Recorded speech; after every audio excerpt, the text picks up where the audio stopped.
பார்த்து மணி விடுவரை உறவு கண்ணம்மா விடுவரை மனைவி விடுவரை உறவு கண்ணம்மா விடுவரை மனைவி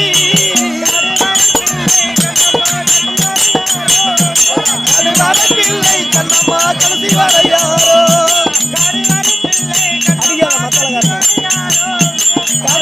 பிள்ளை கண்ணம்மா கடைசி வரையாரோ